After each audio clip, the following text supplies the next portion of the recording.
एक राजा के मंत्री थे, वो बड़े सत्संगी थे, तो उनका अभ्यास पड़ गया था कि जैसे कुछ भी हो तो जैसे भगवान की बड़ी कृपा।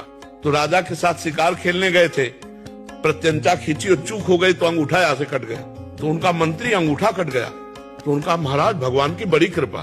बोले मेरा अंगूठा कटा और तू कह रहा भगवान की कृपा, इसको जेल में डाल दो।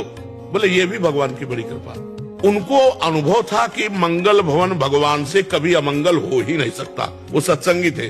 अब वो तो तुरंत आज भी है कि अगर हाथ कट जाए तुरंत उसको डॉक्टर के पास ले जाया जाए, विज्ञ डॉक्टर हो तो हाथ संचालन कर। और उस समय तो औषधियों का जोर था, अंगूठा कुछ दिन में ठीक हो गया।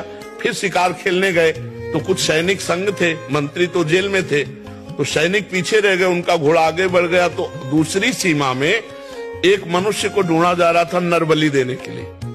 तो जो ही राजा को देखा तो दूसरे राजा ने अपने सैनिकों के साथ उनको कवर कर लिया कि इससे बढ़िया क्या होगा।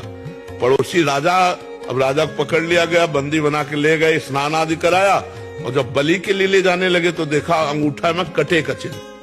तो उसी की बलि चढ़ाई जाती है जो तनिक भी अंग भंग न हो।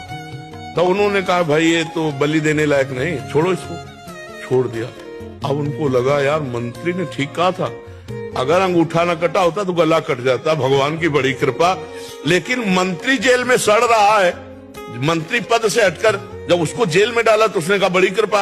अब गए सीधे मंत्री को बुलाया और कहा भाई हमारा अंगूठा अगर ना कटा होता तो गला कट जाता, पूरी बात बताई, लेकिन तुम जेल में सड़ रहे हो, ये कौन सी तुम्हारी कृपा। बोले महाराज मैं मंत्री हूं, सैनिक कहीं भी पीछे रह जाते मेरा घोड़ा आपके साथ होता, और आप बंदी बनाए जाते मैं बनाया।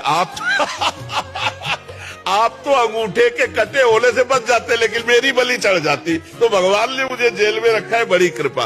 तो अगर हम वास्तविक विश्वास करें तो भगवान जो करते हैं उसमें कृपा ही है, पक्का कृपा है, उसमें हम संशय न करें, भगवान के भरोसे रहे, नाम जप करें।